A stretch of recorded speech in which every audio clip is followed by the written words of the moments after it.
What is that state? Yasmin gataha, people who have reached there. Na nivartanti bhuyaha, there is no more any return. That is the definition of truth. A state having once reached, you can never leave it.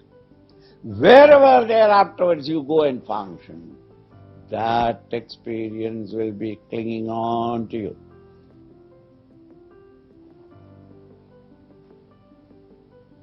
Having woken up from the dream, you cannot be frightened by that dream tiger. You are awake. Here, having gone from this present state of consciousness and discovered your identity with the higher, that being the timeless, it is permanent, eternal, immutable, changeless, ever with you. Yasmin gataha, there where having gone, na nivartanti bhuyaha, it never comes back. In the modern world, we eat in a table. And the vegetables and things, dishes, all come in big vessels. And there is nobody to serve, and therefore you take what you want and you pass it on, and next man takes it, next man takes it, and it goes on round and round. But there may be in that crowd a glutton, where, having gone, it never returns.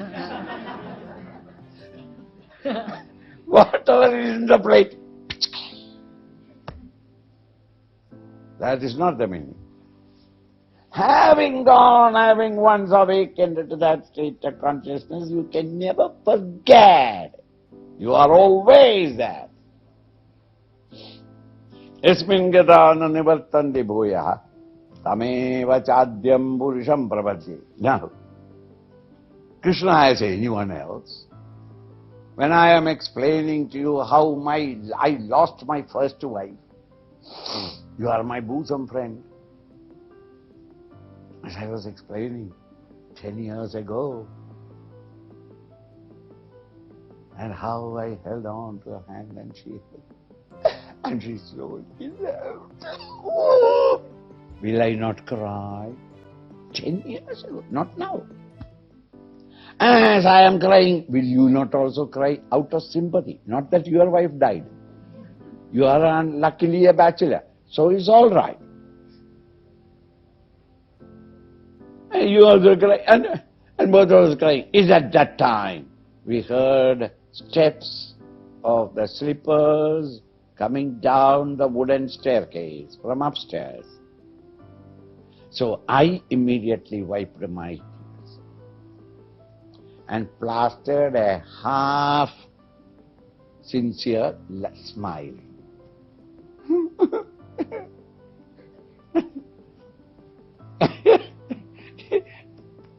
Now, so I also, because he is my friend also immediately wiped his eyes, and he also started a big smile. It is at that time a huge 6-footer with 62 chest coming down. One child holding on to her finger, one on her hip, one yet unmanifest but ready to manifest. And the woman comes. Then naturally I get up. Honey, you remember I used to say, but Gopal, that Gopal is now retired and come back, and he is my friend Gopal. Oh, you are a friend Gopal. And Mr. Gopal, please meet Mrs. Swami. So, 10 years after the wife died, naturally, I married again. I got 2.5, let us say. two manifest and one unmanifest. What is wrong in it? But even though I have got everything now, when I remember intensively of an experience that I had 10 years ago, I come to live that experience as though right now. Tears come. It's not false tears, it's real tears. Because when you marry a 6-footer and 72 chest, you remember that frail little one that you had 10 years ago. It's not his fault. Now the point is, when Krishna was telling Arjuna for his benefit, and thereafterwards you must search for that state. Having gone which there is no return. Krishna being one who had already experienced it. Poor man, his mind rose into it. So he forgets the disciple in front of him. Like Ramakrishna used to do the same.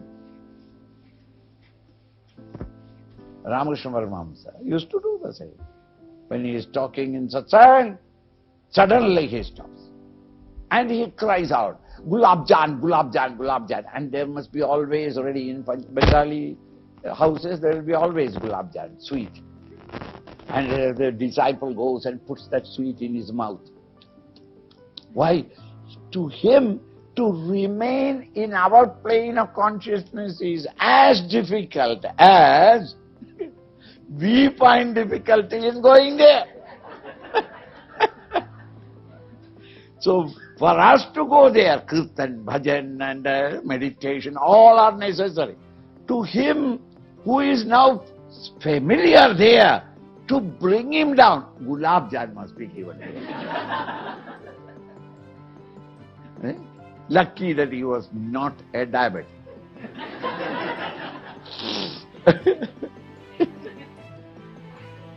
In the same way, Krishna feels that he is rolling away into it. And he says, you and your questions, I am going.